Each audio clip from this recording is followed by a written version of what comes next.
সম্মানিত ভিউয়ার্স, দেখুন আমরা আজকে একটি ব্রিক জয়েন্ট বাথরুমে টাইলস ফিটিংস করব। সম্পূর্ণ বাথরুমটা আপনাদেরকে আমরা দেখানোর চেষ্টা করতেছি। অলরেডি আমরা কাজ শুরু করে দিয়েছি।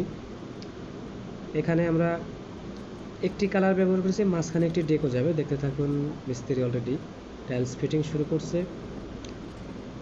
আমাদের কাজ করার সময় খুবই খেয়াল রাখতে হবে। দেখেন আমাদের আশেপাশে যেই ফিল্টার্সগুলো আছে, অর্থাৎ পাইপলাইন্সগুলো যদি সঠিক না থাকে অবশ্যই সেটা আপনাদেরকে ফলো করে নিতে হবে। বাথরুমে একটি ভেন্টিলেটর ব্যবহার করা হয়েছে। ভেন্টিলেটরের কাজটা আপনারা সবাই জানেন, আলো বাতাসের জন্য।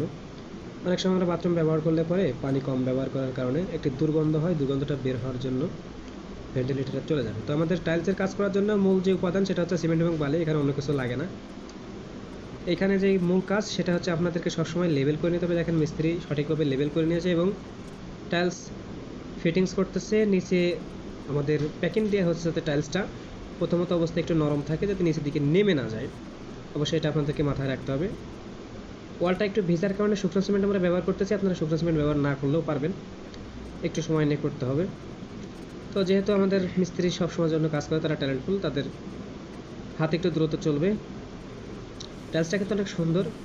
হোয়াইট কালার ব্যবহার করলে পরে বাথরুমের লাইট অনেক বেড়ে যায়, অন্ধকারেও বাথরুমটা আলোকিত হয়। তো দেখেন ইতিমধ্যে কাজ অনেকটাই এগিয়ে আছে।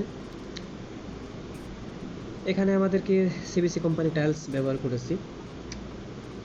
বিভিন্ন কোম্পানি আছে, আপনারা যে কোনো টাইলস ব্যবহার করতে পারেন। টাইলস একটা সৌন্দর্যের জিনিস। এটা দুইটা কাজ আপনাকে করবে। টাইলস লাগালে পরে আপনার বাথরুমের ড্যাম ধরবে না। আমরা বাথরুমের ভিতরে গোসল করি। গোসল করার সময় আমাদের 7 ফিট হাইটের একটা বাথরুমে মানুষের উচ্চতা অনুযায়ী প্রায় 5 ফিট পর্যন্ত শ্যাম্পু অথবা সাবানের ফেনাটা ওঠে। টাইলসের উপরে কিন্তু সেই শ্যাম্পু এবং সাবানের ফেনাটা থেকে যায় না, সেটা খুব অল্পতেই সহজে পরিষ্কার করা যায়। দেখেন ইটগুলা সুন্দর করে আগে ভিজানো হয়েছে। কিউরিংটা আসলে মূল। এখানে আমাদের যে পয়েন্টগুলা পানির লাইনের, এখানে দেখেন কর্কের মুখগুলো খুব সুন্দর করে রাউন্ড করে কাটা হয়েছে। উপরে আরও দুইটি আছে, একটি কনসিল স্টপ কর্ক। এখানে গিজারের লাইন করা হয়েছে। তো আমাদের গিজারের লাইনের কাছাকাছি প্রায় চলে এসেছি আমরা। এখানে আরও একটি রাউন্ড কাটিং করা হবে। তো টাইলসের কাজের মূল যে বিষয় যেটা হচ্ছে লক্ষ্য রাখা, সেটা হচ্ছে জয়েন্টগুলো। দেখেন জয়েন্টগুলো একদম স্টেপ বাই স্টেপ সোজা। একটা ওয়াল ইতিমধ্যে আমাদের কমপ্লিট হয়ে গেছে, আপনাদেরকে দেখার চেষ্টা করতেছি। দ্বিতীয় ওয়ালের কাজ আমাদের শুরু হয়ে গেছে। এখানে দেখেন বাথরুমটা 3টি দেয়াল এবং একটি দরজা ব্যবহার করা হয়েছে। তো আমাদের বাথরুমের যেই ফ্লোর হচ্ছে পরে কাজ করব আমরা। ওয়ালের কাজটা সবসময় সর্বদাই আগে করতে হবে। আর যদি আপনারা এক পিস করে লাগাতে চান সেক্ষেত্রে ফ্লোরটা আগে করা লাগে। তো এখানে যেহেতু 7 ফিট হাইট, এখানে আপনারা অবশ্যই ওয়াল আগে করা লাগবে। তো ভিউয়ার্স, আপনারা দেখতে থাকুন কাজটা কমপ্লিট কিভাবে হয়। সবশেষে খুব সুন্দর একটা ডিজাইনের বাথরুম হয়ে যাবে, দেখতে থাকুন।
তো ভিউয়ার্স, এখন আমরা মাঝখানের যে টিকো যেটাকে বলা হয়, একটি ডিজাইন আমরা ঠিক মাঝখানে দিয়েছি। আপনারা দেখেন কতটা সৌন্দর্য চলে এসেছে বাথরুমের ভিতরে মাঝখানে টিকোটা ব্যবহার করার কারণে।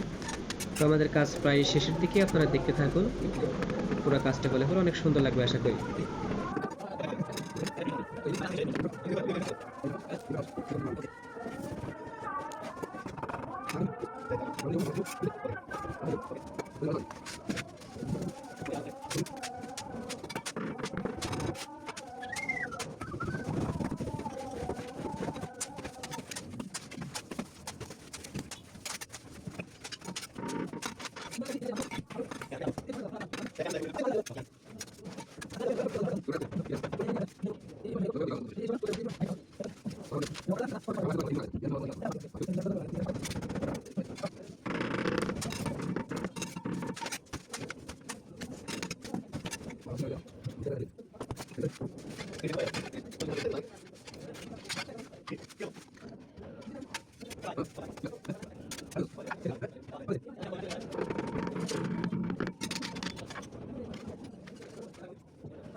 তো ভিউয়ার্স, দেখতে দেখতে অনেক সময় চলে গেল।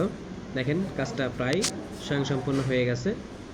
তো নতুন নতুন ভিডিও পেতে অবশ্যই আমাদের চ্যানেলটা সাবস্ক্রাইব করবেন।